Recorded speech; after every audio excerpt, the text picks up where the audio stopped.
دا د لغمان په مهترلام ښار د 5مې ناحیې اړوند وم ګذر بابا صاحب کمپ کې د اوبو رسولو د یوې مهمې پروژې پرانسته ده چې د یو مرستندویه موسسې په مالي ملاتړ د مهترلام ښاروالۍ په همکارۍ جوړیږي. دغه کومه پروژه چې موږ شروع کړه دا د دایمي حل لارې د برنامې په دوام دی چې دغه د خلکو دغه LIC البته په غوښتنه وه چې دغه موږ شروع کړه. مجموعي لګښت ورباندې تقریبا په حدود $80,000 راځي چې یوه سا دی، سا نه وروسته ډګۍ ورته جوړېږي او په 11 کوڅو کې البته د اوبو شبکه به ادامه ورکوي چې د لپاره 10 کیلو واټه البته برېښنا یا د سولر برېښنا به هغه کېږي چې اوبه په دغه ذریعه به سره جګېږي.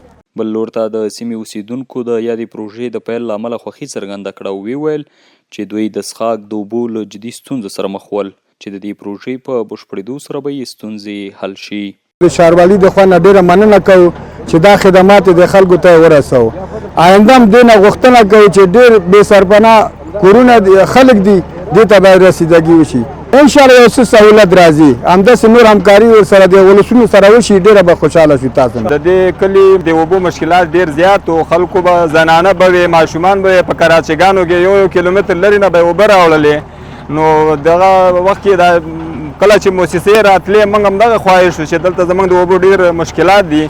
نو د خدای په فضل سره د ښاروالۍ د همکاري او دغه موسسې په همکاري سره اوس دلته کار شروع ده.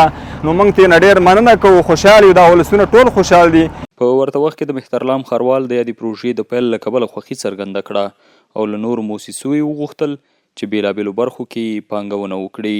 دغه یو هنبتات مؤسسې لخوا چې سولریزه کومه برېښنا جوړه سوې ده دا موږ اخراج تحسین پیش کوو دې باره کې او په نورو خیریه بنسټونو او مؤسساتو باندې هم غږ کوو چې د دې ورته مهترلام ښار سره راسي او دلته خپل کومکونه وکوي، ځکه دلته د لغمان ښار ته د دې خلکو توجه کمه ده او کاملا د دې توجه راړو. د یادونې وړ ده چې د دې پروژې په بشپړېدو سره به لږ تر لږه 300 کورنیو ته د څښاک پاک اوبو زمینه برابره شي.